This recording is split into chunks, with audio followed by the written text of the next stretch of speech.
ఈ అమ్మాయిని చూడండి, చాలా అందంగా ఉంది కదా. మీరు పెళ్లి చేసుకుంటారా? అయితే ఇది వినండి. ఈ అమ్మాయి పేరు వచ్చేసి సియా గోయల్ అన్నమాట. రీసెంట్లీ కేతన్ అనే ఒక అబ్బాయితోని ఎంగేజ్మెంట్ జరుపుకుంది.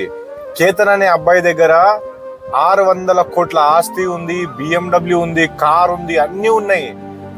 అబ్బాయి కూడా చాలా హ్యాండ్సమ్ ఉన్నాడు, అండ్ అలానే మనోడు మంచిగా వెల్ ఎడ్యుకేటెడ్ అనమాట.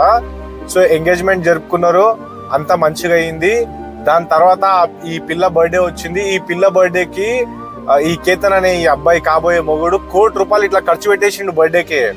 మళ్ళీ దాని తర్వాత బాలి వెళ్దాం అనుకున్నారు, కానీ ఎయిర్పోర్ట్ లో ఈ అబ్బాయి పాస్పోర్ట్ మాయం అయిపోయింది. అయితే ఆ అమ్మాయి ఏం చెప్పిందంటే, సరేలే ఇంకా బాలి క్యాన్సల్, మనము మహారాష్ట్రలో లోహగఢ్ అని ఒక ఫోర్ట్ ఉంది, ఆ ఫోర్ట్ కి వెళ్దాం అన్నది.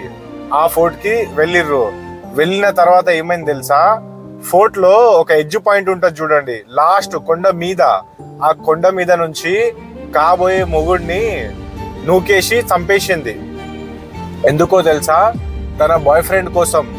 ఈ పిచ్చి ముండా తన బాయ్ ఫ్రెండ్ ఇద్దరు కలిసి ఆ లోహగఢ్ ఫోర్ట్ లో పాపం ఈ అమాయకుడు కేతన్ ని నూకేసి చంపేసిర్రు.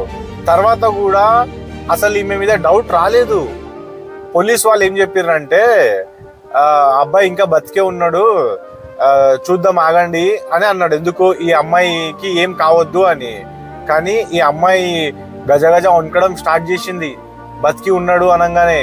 అప్పుడే పోలీస్ కి డౌట్ రాగానే పోలీస్ ఈమె ఫోన్ చెక్ చేస్తే వాట్సాప్ లో చాట్లు గీట్లు అన్ని బయటికి వెళ్ళిపోయినాయి. అసలు అమ్మాయిలకి ఏం కావాలరా నాకు అర్థం కాదు. 600 కోట్ల ఆస్తి ఉంది, బంగ్లా ఉంది, ఇల్లు ఉంది, బిఎండబ్ల్యూ కార్ ఉంది, అందమైన అబ్బాయి, అంతా వదిలేసి ఎవడో పిచ్చినా కొడుకు, వాని దగ్గర డిగ్రీ లేదు, పైసలు లేవు, వాన్ కోసము ఇంత మంచి అబ్బాయిని చంపేసింది. ఇప్పుడు పెళ్లికి వాడు 20 కోట్లు పెట్టి ఒక ప్యాలెస్ బుక్ చేసిండు పెళ్లి కోసం. మొత్తం వెళ్ళిపోయింది. సరే పైసలు పోతే పోనివ్వండి, కానీ ఆ అమ్మ నాన్న నుంచి తన కొడుకుని లాగేసినావు కదనే. ఇప్పుడు జీవితం అంతా ఒక్కడే ఒక కొడుకు, ఇప్పుడు జీవితం అంతా ఎలా బతకాలా వాళ్ళ అమ్మ నాన్న? అరేంజ్ మ్యారేజ్ అంటేనే భయం అనిపిస్తుంది, లవ్ మ్యారేజ్ అన్నా కానీ భయం అనిపిస్తుంది. డ్రమ్లు వేసి చంపుతున్నారు. లవ్ మ్యారేజ్ చేసుకుంటే, అరేంజ్ మ్యారేజ్ చేసుకుంటే ఏమో ఇలా చంపేస్తున్నారు. సో అసలు పెళ్లి చేసుకోవాలా చేసుకోవద్దా? కామెంట్ లో ఖచ్చితంగా రాసి మనకు చెప్పండి.